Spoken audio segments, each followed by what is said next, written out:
अस्पताल नहीं जाना चाहते हो तो थोड़ा कम खाओ। कोर्ट कचहरी नहीं जाना चाहते हो तो थोड़ा गम खाओ। घर परिवार समाज में सम्मान पाना चाहते हो तो थोड़ा नम जाओ। और अगर संसार सागर से पार जाना चाहते हो तो संयम धर्म में रम जाओ, धर्म में रम जाओ। कम खाने वाले हॉस्पिटल नहीं जाते हैं अक्सर कर, क्योंकि अपनी बॉडी को मेंटेन करके रखते हैं। कम खाना, शुद्ध खाना, सात्विक खाना बहुत महत्व रखता है। ये समझ भी कि क्या खाना, कितना खाना, कब खाना, कब नहीं खाना, कैसे खाना और कैसा खाना। जो इतना समझता है उसे किसी हॉस्पिटल जाने की जरूरत नहीं। कल्याण कारकम एक आयुर्वेद का बड़ा ग्रंथ है, कल्याण कारकम। उसमें भगवान के कल्याणकों की बात नहीं है, उसमें इंसान के कल्याण की बात है कि अगर इंसान बीमार ना पड़े तो शांत रहे, सुखी रहे, कल्याण कर सके। उसमें दवाइयों की बात है। और एक बहुत बड़े आचार्य हुए हैं उग्रदित्त आचार्य, उन्होंने उस आयुर्वेद की ग्रंथ की रचना की है, बड़ा सारा ग्रंथ है। और उसमें जो विश्लेषण किया उन्होंने, चूंकि एक बहुत बड़े जैन आचार्य थे इसलिए उसमें मद्य मांस मधु की बात ही नहीं करी है। बाकी लोग तो ये कहते हैं कि अगर स्वस्थ रहना है, शक्तिशाली रहना है तो अंडा खाओ, वंडा खाओ, फलाना खाओ, डिमका खाओ, और आदमी को भ्रष्ट कर देते। अखबार वाले भी बहुत बार ऐसा कॉलम लिखते हैं कि शाकाहारी भोजन की वो बनाने की और उसकी रेसिपी की जो चर्चा होती है, मांसाहार की भी कई बार चर्चा आ जाती। अच्छे लोग भी जिन अखबारों के मालिक हैं, कई बार उनमें भी ऐसा मामला छप जाता है, जबकि उन्हें सावधानी रखना चाहिए कि अच्छे ही संदेश दिए जाएं। टीवी पर तो इस टाइप की गंदी चीजें बहुत आती हैं, लेकिन कल्याण कार्यक्रम में बड़ी सावधानी से सारा विश्लेषण किया और उन्होंने और पुराने आयुर्वेद आचार्यों के हिसाब से ही भावी पीढ़ी के लिए भी साग भाजी से भी दवाइयाँ होती हैं, वो सारी चीज़ें लिख रही कि आप लौकी खाएंगे, तोरई खाएंगे तो क्या फ़ायदा होगा, परवल टिंडा खाएंगे तो क्या फ़ायदा होगा, आलू खाएंगे तो शुगर में क्या प्रॉब्लम आगे बढ़ेगा, टमाटर बैगन ही खाते रहेंगे तो क्या तकलीफ होगी। हर चीज़ का, नीम का पत्ता लेंगे तो ये बीमारी ठीक होगी, जामुन का पत्ता खाएंगे तो शुगर प्रॉब्लम हल होगा, अमुक तरह का फूल सूंघेंगे तो सिर दर्द खत्म हो जाएगा, अमुक तरह का। ये सामान्य पेड़ पौधे, इधर जंगल में जाते हैं ना, बहुत सारा कुटज एक वनस्पति है, इतनी बड़ी होती है 3-4-5 फुट की, और उसके पत्ते थोड़े जामुन जैसे लंबे लंबे हैं, कुटज। और पेट दर्द की सबसे बढ़िया दवा है। पेट दर्द हो रहा, प्रॉब्लम हो रहा, तो पत्ते सुखा करके उसका चूर्ण बना करके खाओ या उसको उबाल करके काढ़ा बना के पी जाओ, पेट सही हो जाएगा। ढेरों औषधियां लगी हुई हैं, ब्रह्मी भी लगी हुई है। माने फूल पत्ते पेड़ पौधों के अमुक अमुक हिस्सों से भी औषधियां हो सकती हैं। पेड़ पौधे फूल पत्ते नहीं जानते हो तो आपकी रसोई के जो खाने पीने की साग सब्जियां हैं, मसाले हैं, जीरा क्या काम करता है, धना क्या काम करता है। धना ठंडक पैदा करता है, जीरा पाचन तंत्र के काम आता है, अजवाइन भोजन को ठीक से पचाता है फटाफट, लोगों को उष्णता बढ़ाने वाला है, इलायची शीतलता देने वाला है सारी। तो ऐसे उस ग्रंथ में आचार्य श्री ने कि देह की भी अगर आप रक्षा करना चाहते हो तो इस ग्रंथ को पढ़ो और अपने जीवन को इस ढंग से बनाओ। देह संयमित रहेगा तो जीवन भी संयमित बनेगा, देह सुखी रहेगा तो धर्म में भी चित्त लगेगा। कितना खाना इस संबंध में भी लिखा, आधा पेट भोजन, पाव पेट पानी, पाव पेट खाली छोड़ के रखो। पेट के 4 हिस्से करो। यहाँ 4 हिस्से करने का काम ही नहीं है। पहले खा खा के फुल भर जाता है, हलवा पूरी पकौड़ी साब, और फिर उसके ऊपर पानी, वो गले के ऊपर आने लगता है। हवा के लिए जगह ही नहीं बची। फिर डकारें, फिर प्रॉब्लम, फिर अजीर्ण, फिर उल्टी, फिर दस्त, ये सब पैदा, इस सब चीज की। और एक बहुत प्राचीन सूत्र है, यस्य गृहे माता यस्य गृहे नास्ति तस्य माता हरितिका। क्योंकि संयम दिवस है और संयम की चर्चा करना है, फिर भी जहां से चालू हो गया है उसी को अपन थोड़ा समझ लें कि कम खाओ। फिर इस सूत्र में ऐसा कहा है कि जिसके घर में मां नहीं है, मां चली गई, मर गई, नहीं है, तस्य माता हरितिका, उसकी माता कौन है? हरितिका। हरितिका मतलब हरड़। छोटी सी हरड़ आती है, हल्की हरी होती है अथवा सूखने पर काली जैसी हो जाती है, इतनी सी रहती है। बहुत बड़ी टैबलेट है वो। और पेट का प्रॉब्लम है, आपको गैस बनती है, तकलीफ होती है, तो उसको चूसिए। हिचकी आती है तो, उल्टी होती है तो नारियल का वो जो ऊपर का छिलका होता है ना, उसके बाल, उसको जला करके उसकी राख चाट लीजिए, हिचकी उल्टी बंद हो जाएगी। ढेरों चीजें पता ही नहीं है, सीधे हॉस्पिटल भागते हैं। सबसे पहली औसत तो यही है, कम खाना। आयुर्वेद का एक सिद्धांत है कि आपको कोई भी बीमारी हो, थोड़ी सी बीमारियां छोड़ दो, बाकी सर्दी खांसी जुकाम बुखार जैसे कोई भी बीमारी हो, सबसे पहला लंघनम प्रथम औषधम, पहला उपचार क्या होगा? लंघन, पहला उपास करना पड़ेगा। वैद्यों की टेक्निक होती थी। सबसे पहले आपको सर्दी खांसी जुकाम है, बुखार है, पहला उपास करो। उपास करते थे ना, वो सर्दी खांसी सब पच जाती थी।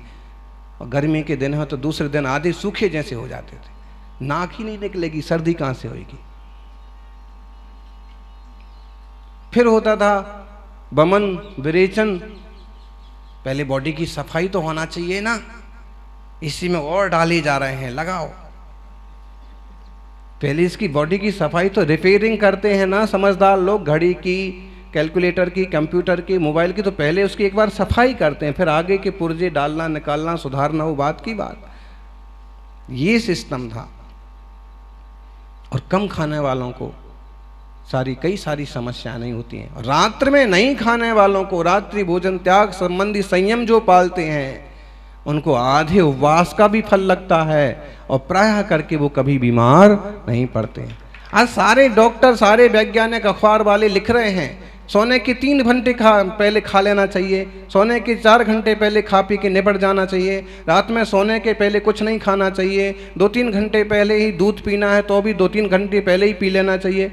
सब व्याख्या कर रहे हैं। पहले ही कहा है जैन शास्त्रों में कि रात्रि भोजन त्याग का संयम कर लो। शाम को खा लिया आपने 6-6:30 बजे तक, 9 बजे तक 3 घंटे होते हैं, 9-10 बजे तक आराम से विश्राम में चले जाओ, जरूरत ही नहीं है, सुबह हो जाएगी। कम खाओ। बीमार नहीं पड़ना है, डॉक्टर के यहाँ नहीं जाना है तो कम खाओ, पुलिस थाने नहीं जाना है, कोर्ट नहीं जाना है तो गम खाओ। गम खा लिया, चुप रहेगा, ठीक है, उनको जो कहना कहने दो, वो जो कर रहे करने दो, अपन अपने साइलेंट रहो, चुप रहो, एक तरफ रहो। कई बार जो है ऐसे शांत लोगों को देख करके कुछ लोग समझते हैं कि वो हमसे डरता है। वो डरता नहीं है, वो समझदार है, वो सांड से बचता है, फिजूल के समय बर्बाद करने से बचता है। बचना चाहिए। और घर परिवार में सम्मान पाना चाहते हो, एकता चाहते हो तो नम जाओ। हाँ भाई ठीक है, आप सही हैं, कोई बात नहीं, हो सकता है हमसे भूल हो गई होगी, नम जाओ। आर्जव धर्म यही तो सिखाता। और फिर अगर भव सागर के पार जाना चाहते हो तो संयम धर्म में रम जाओ। जो संयम में रम गया वो भव सागर के पार गया। क्यों? काय क्षहों प्रतिपाल, पंचेंद्रिय मन वश करो, संयम रतन संभाल, विषय चोर बहु फिरत है। दुनिया में विषय चोर बहुत फिर रहे हैं, आप संयम रतन को संभालो।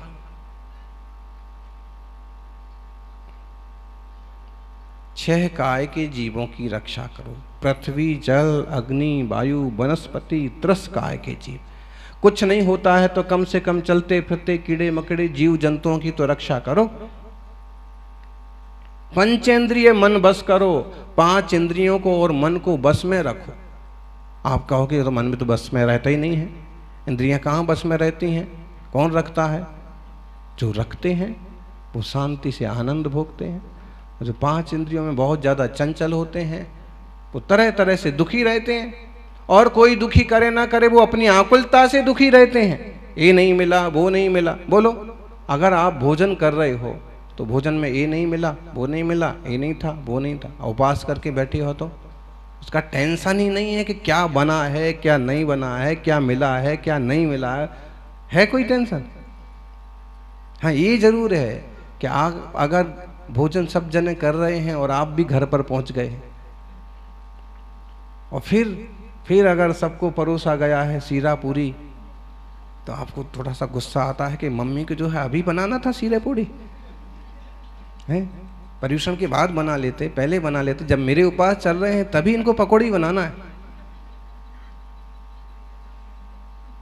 और अब यहां आए तो वो भी कोई विकल्प नहीं है। होता है ना, कभी कभी ऐसे लगता है।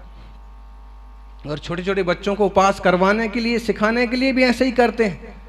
आज तेरा उपवास है, शांति रख, शाम तक जैसे तैसे धकाते जाएंगे। वो कहता नहीं भूख लगी, चुप रहे, कल सुबह बढ़िया क्या खाएगा बोल, वो बनाएंगे।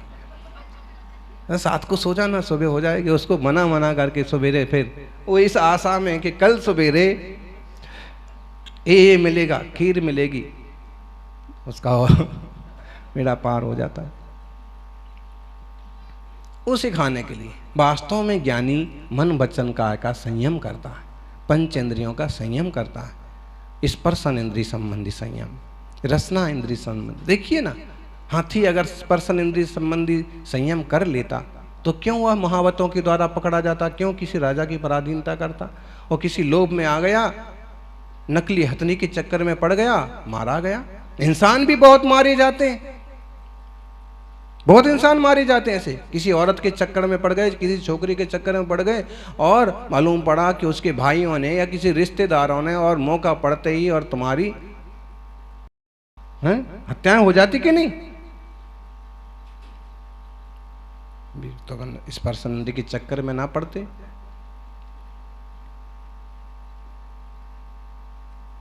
ना लालच में पड़ते किसी, रसना इंद्रिय के चक्कर में मछली पड़ जाती है, पकड़ी जाती है। गोली खाऊंगी, इस तार में लगी हुई मिठाई, कैंचुआ, जो भी उसमें फंसा हुआ मांस का टुकड़ा, उसको खाने जाती है, पकड़ने जाती है, तार मुंह में फंस जाता है और पूरा जीवन खत्म हो जाता है। रसना इंद्रिय, लोभ है उसमें, भौरे मारे जाते हैं, पुल में पकड़े जाते हैं, सुगंध के चक्कर में। पतंगे मारे जाते हैं, लाइट पर कूंद कूंद के मर जाते हैं, उनको चक्षु का चक्कर है, शौक है। और कान के गीतों के चक्कर में हिरण, चीतल, सांप ये पराधीन हो जाते हैं। 5 इंद्रिय में एक एक इंद्रिय के विषय में पढ़ करके जीव जंतुओं की, जानवरों की ये हालत होती है, तो जो इंसान 5 इंद्रिय के चक्कर में पड़ेगा उसका क्या होगा? फल तो मिलता है ना, दुर्दशा होती है। बड़े बड़े साहिब लोग, बड़े बड़े नेता लोग, और जब वो अय्यासी और ये सब करते रहते हैं, होते हैं कुछ लोग ऐसे, लेकिन एक वक्त ऐसा पड़ता है ना कि विकलांगों की तरह जीवन जीना पड़ता है। जो सामाजिक स्तर पर थूथू होती है वो तो होती है, ढेरों बीमारियां हो जाती हैं, फिर किसी काबिल नहीं रहते। इसलिए जब तक शरीर में दम है, मन वचन काया मजबूत है, तब तक धर्म ध्यान में चित्त लगाओ। सौभाग्यशाली हैं युवा जिन्होंने इतना बड़ा तप करने का ठाना है। 10 उपवास कैसे करते हैं? जिसने एक उपवास नहीं किया, जो दिन में 10 बार खाता था, वो 10 दिन से भूखा है, उपवास करने को तैयार। 3 करे ना, जिसने पहले कभी करे हैं उपवास, 1 आध 2 तो ठीक है, और जिनने उपवास नहीं करे वो भी कर रहे हैं। ये संयम ही तो है। अपने मन को साधना, तन को साधना, वचन को साधना। संयम बहुत जरूरी है। गांधी जी ने जो 3 बंदर बनाए हैं उनका आशय क्या है? बुरा मत सुनो, मतलब क्यों? अगर सुनोगे कुछ भी और फिर उसके पीछे चढ़ चढ़ाओगे। बुरा मत बोलो, कुछ भी बुरा बोलोगे उसके आगे नई समस्याएं पैदा होंगी। बुरा मत देखो, अगर देखोगे बुरा क्या अच्छा क्या, कुछ भी देखोगे उसमें कुछ ना कुछ दिमाग उलझेगा। इसलिए महावीर स्वामी कहते हैं बुरा मत सोचो, सोचना ही नहीं कुछ भी। मन को जीत लो, वचन को जीत लो, काय को जीत लो। मन वचन काय का संयम जिनको करना आ गया, धन्य है वो जी। मुनि राजों की निर्गंथ दशा का मूल कारण यही है कि मन का संयम है, वचन का संयम है, काय का संयम है, पंचेंद्रियों का संयम है। इसलिए दिगंबर मुद्रा में है। नहीं तो दिगंबर मुद्रा में रहना किसको जमता है भाई? अंतर विषय वासना वर्ते बाहर, लोक लाज भय भारी, याते परम दिगंबर मुद्रा, धर नहीं सके दीन संसारी। ये दीन संसारी जन दिगंबर मुद्रा धारण नहीं कर सकते हैं। क्यों? लाज लगती है, अंदर में विकार भरी हुई है, जमता ही नहीं है। कोई विरले भाग्यवान जीव हैं जिनने इतना संयम किया। संयम की मूर्ति सन्मति सागर गुरुदेव, तपस्या की मूर्ति सन्मति सागर जी गुरुदेव। मुनिराजों के लिए ऐसे ही श्रावकों को भी प्रयास करना चाहिए कि जीवन संयमित बनाए, नियमित बनाए, व्यवस्थित बनाए। संकल्प की, संयम की शक्ति बहुत महत्वपूर्ण होती है। इसलिए जो संकल्प लेते हैं उस संकल्प को विधिवत निभाना चाहिए। इससे हमें जीवन में भी उन्नति करने के अवसर मिलते हैं, शक्ति मिलती है। कुछ भी इम्पॉसिबल नहीं है, सब कुछ पॉसिबल हो सकता है। ऐसे कल तक आपको लगता होगा कि कैसे होगा, अपने को कभी पॉसिबल नहीं होना, 5 उपास क्या, 1 उपास क्या। लेकिन अभी भाव बन गया तो इम्पॉसिबल पॉसिबल हो गया। I am possible, impossible possible. और इम्पॉसिबल को पॉसिबल करते हैं भगवान गुरुदेव। पॉसिबल हो गया। कैसे हो गया? खुद को साधा, संयम को समझा, दृढ़ता से मार्ग पर चलना, कीमत करना इस देह की। लोग रुपए की कीमत करते हैं, गाड़ी की कीमत करते हैं, दुनियादारी की कीमत करते हैं, लेकिन अपनी इस बॉडी की कीमत नहीं करते हैं। बेशकीमती, इसके बल पर सिद्ध दशा पाई जा सकती है। दुनिया के हिसाब से बात करो और एक एक पार्ट बेचने जाओ तो 100 करोड़ के मालिक बन जाओगी। लेकिन अगर संयम की तरफ से बात करो तो इस देह से तप करके सिद्ध भगवान भी बन जाओगे।